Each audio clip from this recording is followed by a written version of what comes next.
everyone! Good afternoon! Lahat po ba kumain na? Okay. So bakit ko po nasabi? Because I'm the second product presenter. Ang pag-uusapan natin is category po ng food. Okay? So, ngayon po, we are surrounded by many drinks like milk tea, soft drinks.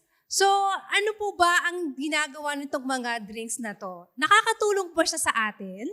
Sa ating katawan? Sa palagay nyo? Yeah, tama si Sir. Okay. So ngayon, kanina may nasabi si Sir na ang product ng Atomy is luxurious. Tama po yun. Because this next product po natin is talagang luxurious. Okay? Ito po ay isang uri ng tsaa na hindi lang siya tsaa. Ibig sabihin, meron po siyang health benefits sa atin. Okay? Ayan. So, sino na po ba nakapag-try sa puberty?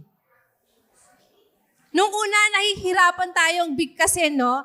Hindi po siya purty, purity. Hindi po pwede maging purty kasi hindi po siya purty. Kasi nga, sabi nga ni Sir, luxurious siya. Okay? So, ito po yun. Ito pong purity na to, tinuturing na isa pong mahal na tea sa China. Okay?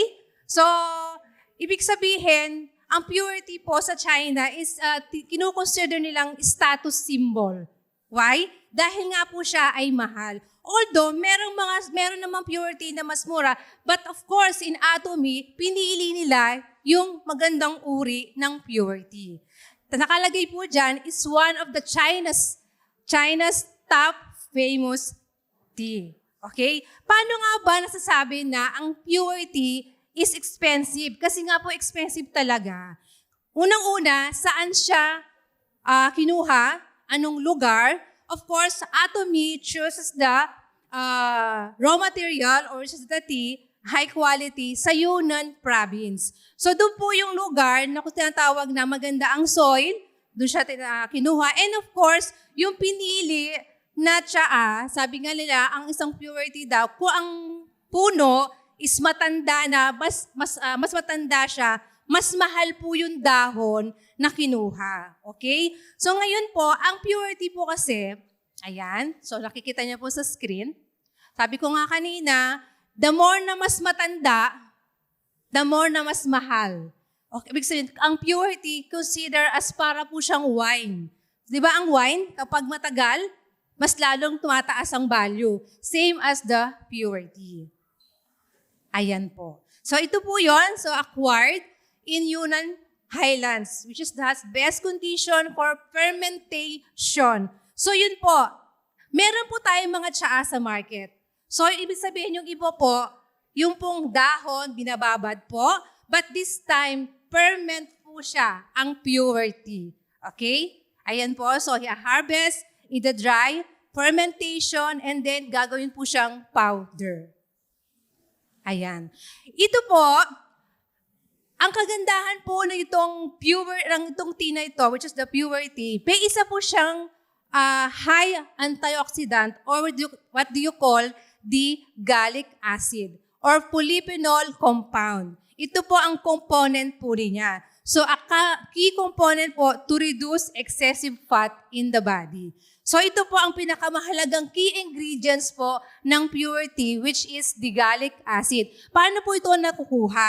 Kapag po na-ferment ng isang pure, is lalabas po ang gallic acid. Ano po ba ang ginagawa ng gallic acid sa ating katawan? Okay? So, okay. But before that, ang kagandahan po ng purity ng Atomy, kung merong regular na purity, ang katumbas po ng isang baso ng Atomy purity is 34 cups po. Consider doon sa regular. For example po, yung pong Atomy purity, ang katumbas po niya is 34 cups doon sa regular na purity. Sabi ko nga kanina, balik ako, ano po ang ginagawa ng gallic acid? Ano ang role ng gallic acid sa ating katawan or benefits? Ang benefits po ng garlic acid, unang-una, sabi ko nga kanina, high antioxidant. Pag antioxidant, ano po ang ginagawa? Tinutulungan ang ating mga cells para malabanan ang mga free radicals na naging sanhi ng aging, inflammation, at any lifestyle diseases, right? Okay. Pangalawa, tumutulong po ang garlic acid when it comes to fat metabolism. Ano po ibig sabihin nun? Fat metabolism, kinukonsider po kasi sa China, itong purity, pantunaw po. That's why, sa China, after po kumain, umiinom po sila ng purity. Especially kung mga oily foods po ang kanilang kinain. Kasi nakakatulong po siyang tumunaw ng mga taba-taba dyan sa ating katawan. Ibig sabihin, pinapabagal niya pa rin ang absorption din po ng kinain natin ng sugar o ng fat sa ating katawan. That's why it helps the weight management. Kung sino po sa inyo ang nagbabalak na yung timbang, ibig sabihin, nagpapayat, ito po ay makakatulong. Kasi isa po yan sa function ng garlic acid. Another one, ano po ba ang isa pang ginagawa ng garlic acid?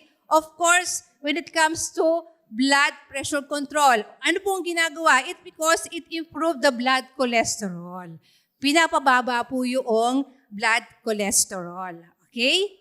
And then, what else? Meron din po siyang benefits when it comes to anti-inflammatory. Yung pamamaga po sa ating katawan. Ayan. Okay? Yun po ang ginagawa ng garlic acids. Okay?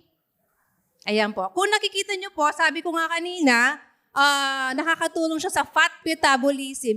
Meron pong mga clinical results po ang purity, yung extract consumption. Yun nga, sabi ko nga, it reduce the body fat in our body. So, ayan. So, sa mga nagbabalak na maging slim, ito po ang ginagawa po ng purity. Okay? Sinusunog niya po or pinapabagal niya po yung absorption po ng sugar sa ating katawan. Okay? Ayan. So, nakikita niyo po, what is body fat? Body fat po, yung mga fat accumulated po sa ating katawan. Ayan. So, nutrients that remain from food na ating kinain and napaprocess po into energy are either stored po sa liver. Okay? Ayan. Accumulates in the body in the form of fat. Okay? So, ganito po yan. Once po kasi na kumain tayo, yung sugar po na nakakain natin, especially sa carbs, okay? Nat-turn po yan, pag na-full na po sa ating katawan, marami na po siya, nat-turn na po siya sa fats. That's why, kapag po ganon, ating timba, yung ating BMI, lumalaki po tayo. Kasi pag hindi po nagagamit yung sugar na yan, kasi from sugar, to turn into energy, which is the glucose, the main fuel po na ating body para sa ating muscle, sa ating brain, kapag po dumami yan, sabihin, excessive intake po ng sugar, na-store po yan sa ating katawan, especially po sa belly part. So, kaya po yung ating BMI, tumataba po tayo. So, kaya yung garlic acid sa purity, nakakatulong po sila for fat, metabolism. Ayan. So, why is reducing body fat important? Bakit daw ka po?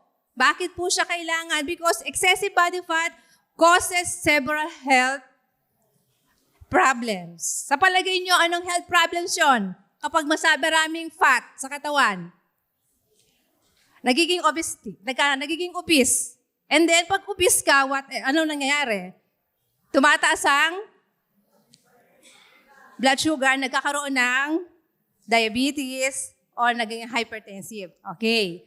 And then, ayan na nga. So, what causes increased body fat? Yung nga sabi ko nga nila, overconsumption, high calories food, yung parating kain ng kain. Snacks, breakfast, buffet, breakfast, buffet, lunch, buffet, dinner. Ano mangyayari? Tataba. Right? Okay. So, what are some everyday methods for reducing body fat? Of course, ang kailangan naman, kahit sabihin po natin na umiinom tayo ng purity, sabihin mo, ay, kumain ako, ay, iinom ako ng purity. Hindi po gano'n. Nasa sa atin din po ang solusyon. Kailangan po ma-manage natin ang eating habits. Okay? Kahit na umiinom po ng purity, kung sobra naman po ang mas iniinom ang kinakain nyo kaysa doon sa iniinom nyong purity. Right?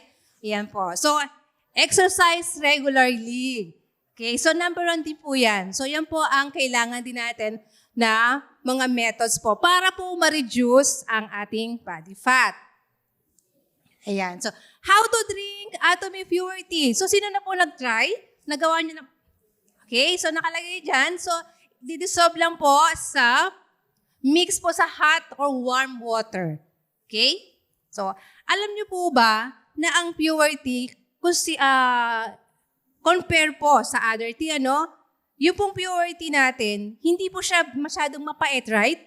Consider sa iba na mapait po yung lasa. Okay. Yes. Ayan po. So, hindi po kasi siya nadidissolve sa cold water. That's why it's mixed hot and warm water. Ayan po. So, suitable for relieve discomfort caused by a heavy meal. So, kaya sa teatro kanina kung kumain na po kayo. Kung medyo na parami-rami po ang kinain, it's a good choice po ang purity. Ayan. So, those who want help in digestion din. Ayan. So, those who want to adjust their body constitution. And precaution lang po, avoid this product if you're allergic po. Okay? So, hindi po. Yan. And of course, consult your doctor if adverse reaction occur. And of course, if you are pregnant, consult din po na sa mga doctors. And this product contains caffeine which may cause nervousness and insomnia. Okay? So, malinaw po ba?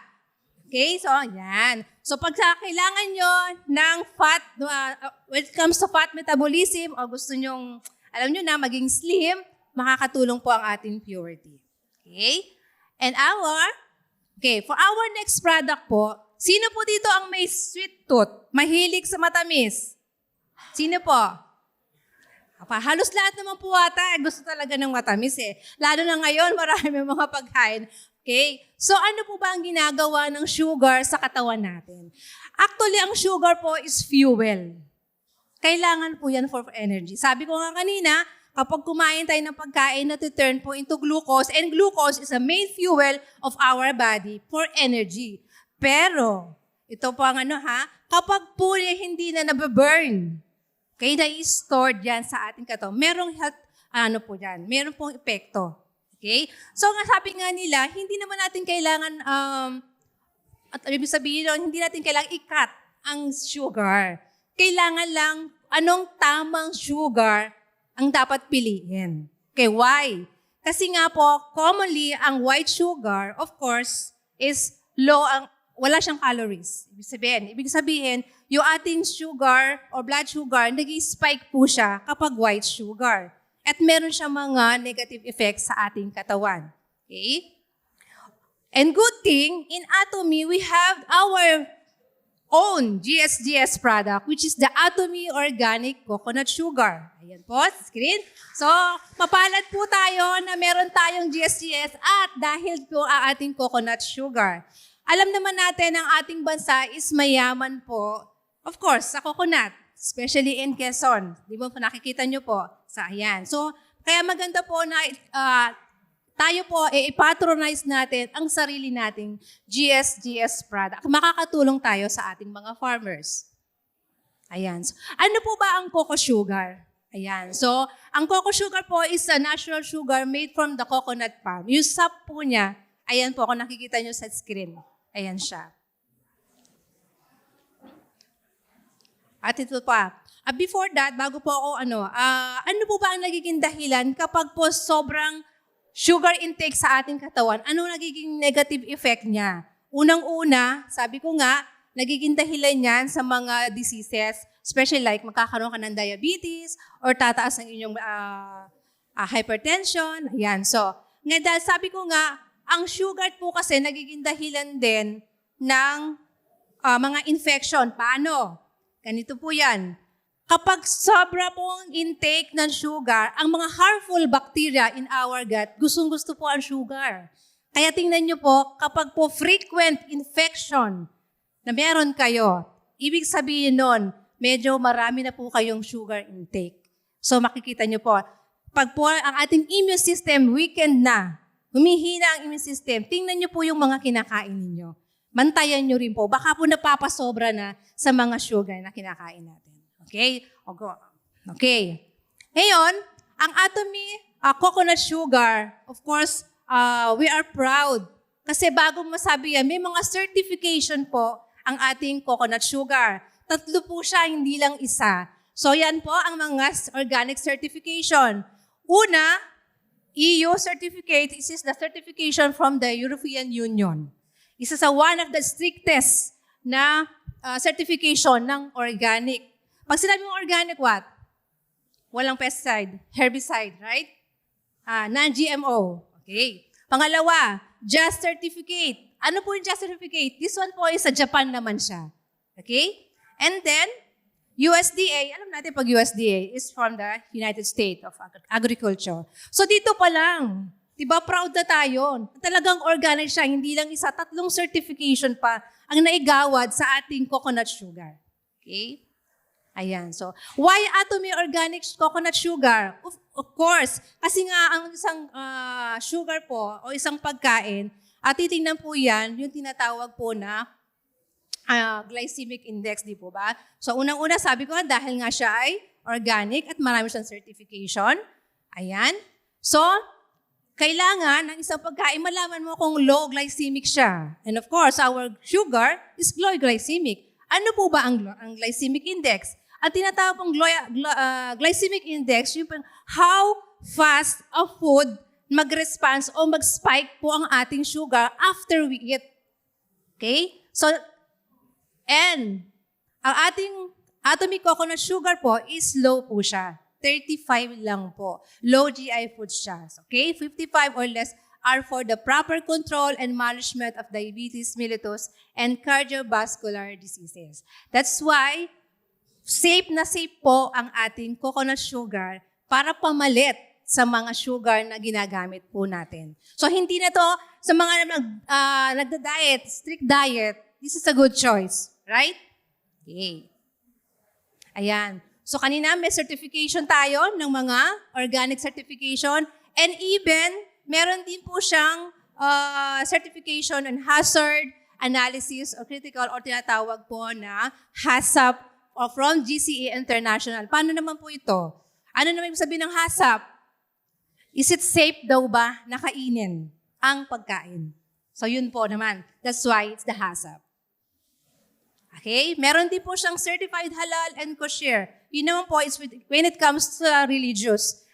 Of course, halal, alam natin, for the Muslim, right? And the kosher is for the Jews.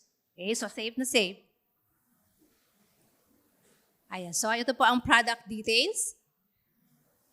Ayan, so ito po yung mga ways to enjoy Atomy Organic Coconut Sugar. Sino na nakapag-try ng Atomy Coconut Sugar? Yung iba, ginagamit, not just na, masarap po siya, ginagawa sa mga pagkain, di pa sinasama. Ano na na-try nyo po? Yung iba po gumagawa ng turon. What else? Suman. What else? Yes. Yes, opo, of course. Iba naman ginagamit nila sa mga cookies. Right? Diba? At saka ang sarap po ng lasa. Alam na alam mong natural at organic po ating. Yan. So, yan po ang mga pwede pong paggamitan ng ating Atomy Coconut Sugar. Ayan. So, Atomy Organic Coconut Sugar is recommended for people who are health conscious, right? And into health lifestyle. And people are looking for a healthier alternative to the usual table sugar. Ayan po. So, people who want to maintain their weight and people who are diabetics who wants to use an alternative sweetener and people with cardiovascular concerns and are looking for a healthier option to usual table. So, yan po. So, lahat po ba gagamit na ng Atomy Coconut Sugar?